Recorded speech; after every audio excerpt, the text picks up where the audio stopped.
Good morning, ladies and gentlemen. Welcome back to another episode here on African Confessions. The following story that you're going to be listening to, it comes from a translation of a message that I received, and the translation of that message, it reads like this. Hello, Brother Nashi, how are you? Can you please post my own story as anonymous? This story, it happened to me when I was only 25 years old. So I used to be a prostitute, and I'm still a prostitute. When I was 25, I was booked by this other man.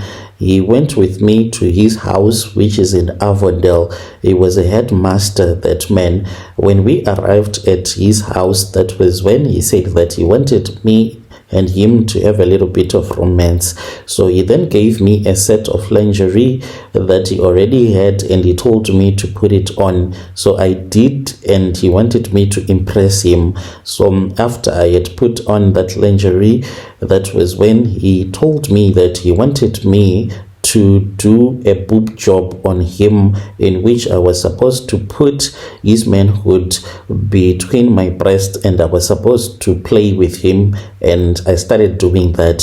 So I ended up kneeling on the floor while he was seated on the couch, and I was in between his legs as I was giving him the boob job. He said that it felt so nice. Later on, that was when he asked me a simple question. He was like to me, "Do you love money?" I then told him that yes, indeed, I loved money. And after he had asked me if I loved money, and when I had responded and I said, yes, I love money, he then said to me, I was surprised because he ended up spitting on my forehead. For what reason, I really do not know. After he had done such a weird thing to me, that was when I looked at his manhood. All of a sudden, his manhood was changed, and I saw that his manhood was a snake. But what surprised me, Brother Nashi, was that even though his manhood had changed and it was now a snake, I was not even afraid of anything. He told me that he was going to give me money if I was going to give the snake a boob job. I did as he had asked me to do, and I did that until he told me that I had made his snake to be happy. After I had made his snake to be happy, that was when we started making love. We made love throughout the night, and he gave me a lot of money the following day. Me and that man, we kept on dating. This thing, it happened when I was still very young, but I will never forget what happened. I'm still a prostitute, still working as a prostitute, but I just want to tell people out there that there are men out there that do money-making rituals.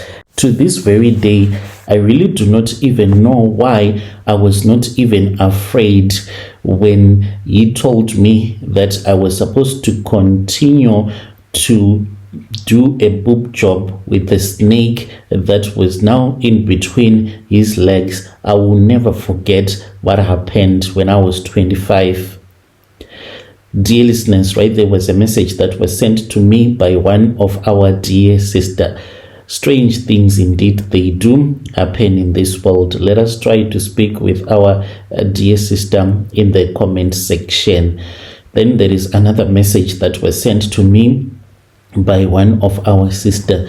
The message, it reads like this. Hello, Brother Nashi, how are you? Can you please post my own story as hidden identity? I have come here because I want to share with you. This is what happened to me, and I'm still living in that situation. I got married to a foreigner that is from Zim. We have 2 kids. We used to have 3 kids, but he has since sacrificed the other child. My husband, he was given a flower, and this flower, he has to water that flower with milk that is mixed with my period blood. If that flower is tired of my period blood, then we have to sacrifice. He has told me and he promised me that anything that is not his blood, he does not touch. Only his blood, he only sacrifice his relatives. So what happened, Brother Nashi, was that I was going to college, and life was a little bit difficult. That was when one of my friends told me that if I did not want to suffer like the way that I was suffering, what I was supposed to do was to get a boyfriend that was from outside of the country. I was already dating a South African guy. He was struggling. He was working as a driver, but even though he was working, the problem with him was that he had too many girlfriends and he was unable to take care of me because he would put other girls in front of me, and I used to see a lot of messages in his phone, and whenever I would confront him about this, then he would fight with me. But I loved him, he also loved me. I thought that eventually we will get married, so I was always stressed, like my BP would always be high at all the times. I was always stressed, and my friend, she was enjoying life because my friend, she had her own rule: never date South Africans no matter what. If you just want to sleep with one, okay, just to have a child maybe, but never date South Africans. That was her rule. So I used to think that she was crazy. But when I started to see that my friend, she was living a very beautiful life and I was not enjoying life at all, that was when I finally agreed that it is so much better for me to date a man that is from outside of the country. So I did not know where to start. Then my friend then told me that it was not even a big deal. She was going to sort everything out. So, Brother Nashi, when she told me that she was going to sort everything out, she meant that she was going to look for a boyfriend for me. She then spoke with her own boyfriend, and after she had spoken with her boyfriend, that was when the man said that there was this other guy, a guy that was from his country, who later became my own husband. We then met, we went on a blind date. Like the guy, I liked him and I liked the way that he started to spoil me. Like the moment that I got into the restaurant, he was already there and he was already waiting for me. You know how much he gave me? He gave me money and he said that this money, I'm just giving it to you because you have agreed to come here. So I'm just like, thank you very much. So Brother Nashi, after he had given me the money, we then started dating and he started spoiling me. Even my parents, they used to ask me, where are you getting this money from? Because I started to send my money back to my parents so that my mom can be able to help herself, because my sister, she had left her children with my own mother and life was difficult for her. So I lied to her that I was working at this other restaurant. So each and every month, and I will then send money to my mother. So then I finally got married to the guy. But by the time that I got married to the guy, I don't know, we had gone to how many sangomas. By then I knew that he was into African tradition. That was all that I know. So after me and the guy, we had gotten married, I was pregnant by then. I used to have like very scary dreams each and every night. I would always be chased by a man that was really scary, and that man would want to steal my baby. So I then gave birth to my baby, the second one, and then I gave birth to the third one. That was when he told me that he had a flower that he was given. He told me this when I was pregnant, when I was about to give birth. I gave birth to my child and my legs were swollen. I can say that my third child was already doomed. It was very hard when I was in labor at that time, knowing that my child was never going to be okay because of the dreams that I used to have. I would have dreams that were quite scary, and whenever I would have these dreams, there would be a man that would come to me. He would be so happy, and then I would see myself sitting at a dining table and I was all alone, and then my husband will come and he would be holding a plate that will be full of food and will be like, this is a buffet, and I'll be like, for who? And then I would see a tokoloshi that would come and it will start to feast on the flesh of our child. So when I gave birth, I immediately knew that my baby was going to die.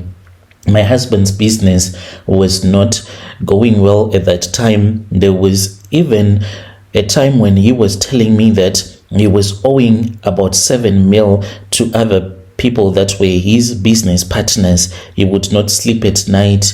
He would be so stressed, and I was always stressed to know that my husband, he was owing 7 million to some of his business partners. And that was when he told me that there were things that were supposed to be done. I asked him what kind of things that were supposed to be done. Then he told me about the flour, and then we went to where the flour was. He told me that whenever I was pregnant, the business will suffer quite a lot because I won't be on my period, but soon after I would have given birth, then the business will start to run properly. But at that time, he had tried to put blood, like the blood that comes out after you have given birth. He used to water that flour with that blood. He told me that he had tried it like he had always done in his life, but it was not working. He was unable to make money, and he had invested a lot of money. At that time, he had started this other company. He had joined a franchise,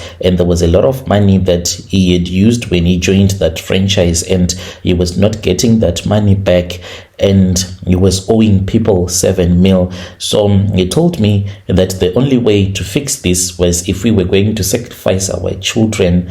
He said that we were supposed to sacrifice only one because he had tried one of his relative who was back in his country in Zim. That man, like the old man who is the uncle, he was supposed to hit him with lightning when he was coming from his field, but the lightning had mixed him. So if that happened, then it meant that it was never supposed to be. So it was not yet his time to die, or maybe God had protected him. He told me that I was supposed to let him sacrifice our child. I then offered the child to him. I still remember the night when we did these rituals. There were 2 of his friends that are from his country. They came, they were all dressed up like Nigerians, even though they are Zimbabweans. They came, they drove the same cars that had no number plates. They were Mercedes Benz that did not have any number plates, that were black in color. They were dressed up with these dresses that were black in color, and they had walking sticks. From the moment that they walked into our house, they started singing, "We have a maid, and this maid, she is from our village." I told her that on the night I wanted her to go and visit her boyfriend because there were some pastors that were going to come and pray for us because the child was sick. In the afternoon, the child started to develop a fever, and then when they entered into the house, they started singing loud because we were all alone.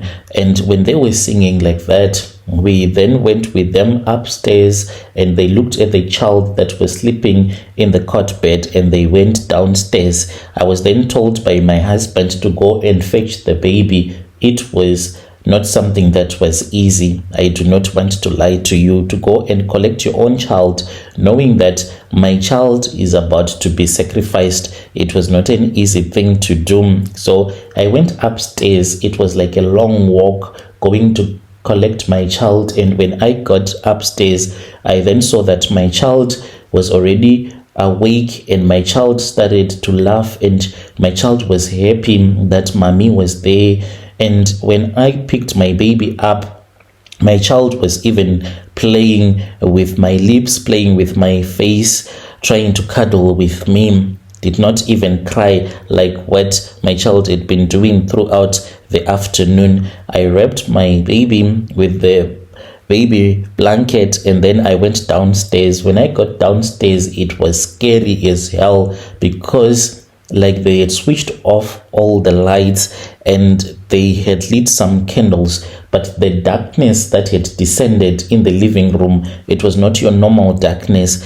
It seemed as if this darkness, it was alive. And then my husband took the baby from me, and he was kneeling in the middle of the living room, and those guys from his country, they were praying for him. What they had done was that the other one had put his walking stick on the right shoulder, the other one had put his walking stick on the left shoulder, and they were praying for my husband. And my baby started to cry, and he cried, and until my baby could not cry anymore, but he was still breathing, but heavy breathing, my husband got up. He was really weak, even the way that he was breathing. He then told me to call an ambulance, for it was done. I then called the ambulance. They came and they immediately put my child on the oxygen machine because my child was unable to breathe. We then followed the ambulance and we went to the private hospital. With all the medical care that they give you at a private institution, but they were unable to help my child. My child died in the early hours of the morning. This is my own confession. This is what happened to me. When you post my story, please tell me. I'll be following through in the comment section. So to those that want to ask, what is it like when you are married to a foreign guy? There are those maybe that are married to their foreign husbands, and their husbands, they do not do anything funny. But some of us, we are married to foreigners that are into rituals, and we are now used to that. This is my own confession. When you post, please tell me. I'll be following through in the comment section. Dear listeners, right there was a message that was sent to me by one of our dear sister. Let us try to speak with our dear sister in the comment section. Strange things indeed, they do happen in this world. Can you imagine? She's saying that she is used to that her husband is a ritualist, and she has accepted that this is the way that it is, and it is always going to be like that. The husband waters their flower with her period blood. Strange things indeed, they do happen in this world. Let us try to speak with him in the comment section.